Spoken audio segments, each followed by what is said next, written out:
Excusez-moi pour ma voix enrayée. Je crois que c'est dû à la dose de gaz que nous avons avalée hier. Nous devons donc cette charmante voix à M. Soumaïlou Boubaye Maïga. Nous le remercions parce que Soumaïlou Boubaye Maïga, pour ma part, c'est un homme qui n'est brave que lorsqu'il a des gens désarmés en face de lui. J'étais à Gao avec Moussa Mara pour aller à Kidal. Il était malade.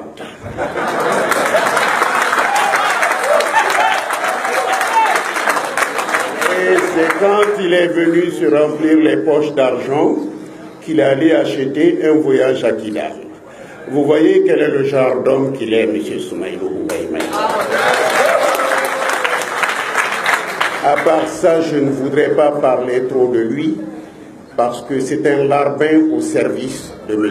Ibrahim Boubacar. Il n'a jamais été que cela et il ne sera que cela. Un homme de l'ombre, toujours dans des affaires sombres, qu'il s'agisse de l'État ou des finances de l'État. Donc, ici, nous sommes un cran au-dessus de Boubaye. Nous allons nous adresser à Ibeka lui-même, que Boubaye ne croit pas qu'il est important pour qu'on parle de lui au-delà de ça. Il est venu et il pense par des attitudes comme ça montrer qu'il est un homme d'État. Mais oui, c'est un voleur d'État.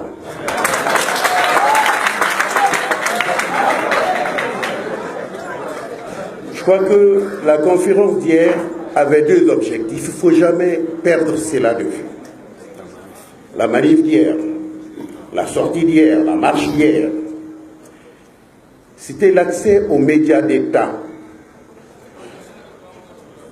Nous revenons en fait sur un lieu connu au Mali.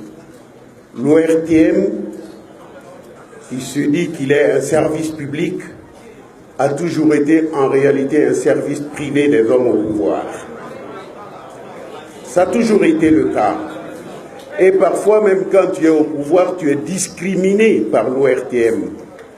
Je commence par ma propre personne, j'étais dans le gouvernement. Et on pouvait faire 2 mois sans me voir, même dans la salle du Conseil des ministres, parce que consigne était donnée de ne pas me montrer. Mais ça m'était égal, parce que j'ai trouvé que ce n'était pas une presse, c'était juste des rédacteurs qui étaient là, à qui on disait de montrer ou de ne pas montrer quelque chose.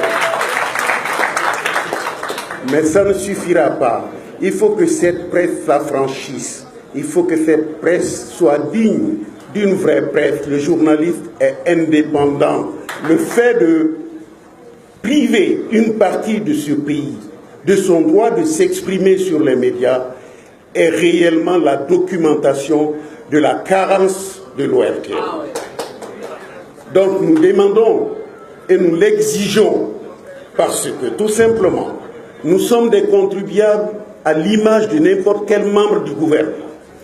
Et l'ORTM va toucher son salaire sur le trésor public et non dans la poche de ceux qui sont au pouvoir. Donc que l'ORTM respecte un peu ce peuple, puisque ce peuple lui donne un salaire, et que l'ORTM fasse son travail pour ce peuple. Ce serait vraiment quelque chose qui ne serait pas trop leur demander. Ça, nous le savons, c'est un lieu commun. Sur la transparence des élections, c'est que nous devrions avoir à l'esprit. On le dit très souvent qu'il faut la transparence. Nous l'entendons.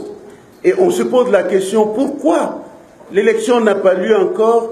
On est en train d'avoir peur qu'elle ne soit transparente. Mais il est arrivé une chose qui est passée inaperçue. C'est que dans la nouvelle loi, ils disent tout simplement que le ministre de l'administration territoriale peut, pour une raison de force majeure, déclarer qu'il n'y aurait pas d'élection dans certains bureaux. Cela veut dire quoi? Il suffit que le ministre de l'administration territoriale, en regardant la carte, voit que IBK peut perdre dans cette région, il va ramener les services protégeant les urnes là où IBK va gagner, il va dégarnir là où IBK ne peut pas gagner et il va déclarer que ces zones-là ne peuvent pas tenir des élections là-bas parce que IBK va perdre là-bas. C'est là l'explication de la fraude écrite dans la loi.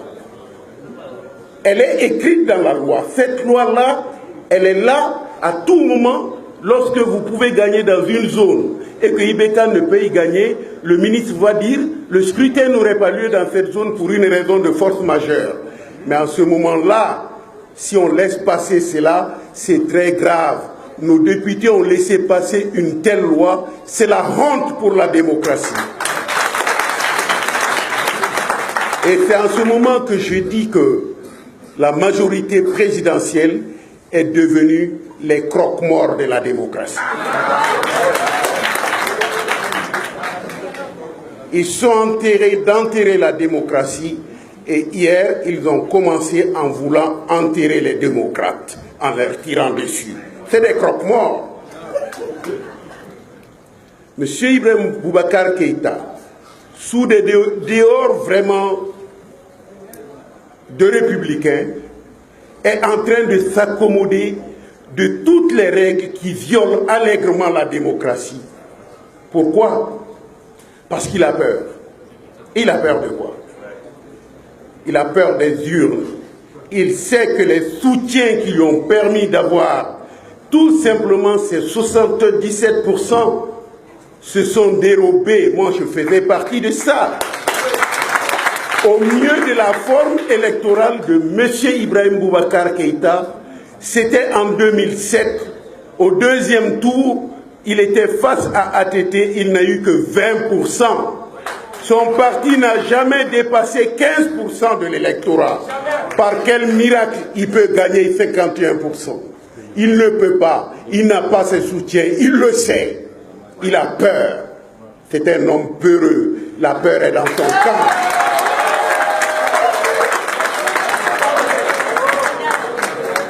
La peur est dans son camp parce que M. Ibrahim Boubacar Keïta a commis beaucoup de choses et ça je vais vous le dire.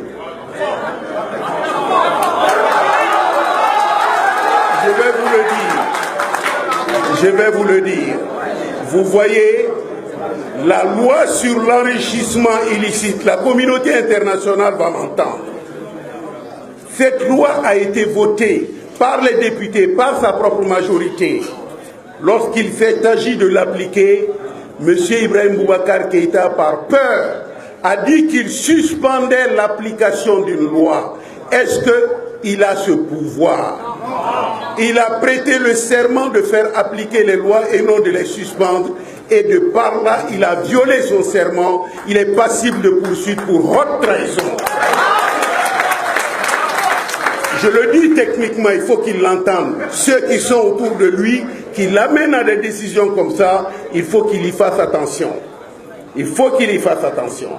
Et c'est les mêmes personnes qui sont en train de lui dire on va voler légalement dans la loi, l'élection ne sera pas transparente. Elle ne sera pas transparente parce que monsieur le ministre de l'administration territoriale, lorsqu'il y a l'opposition qui peut gagner quelque part, n'envoyez personne pour sécuriser ces bureaux. Et ces bureaux-là, on va dire qu'ils ne peuvent s'ouvrir pour cause de force majeure.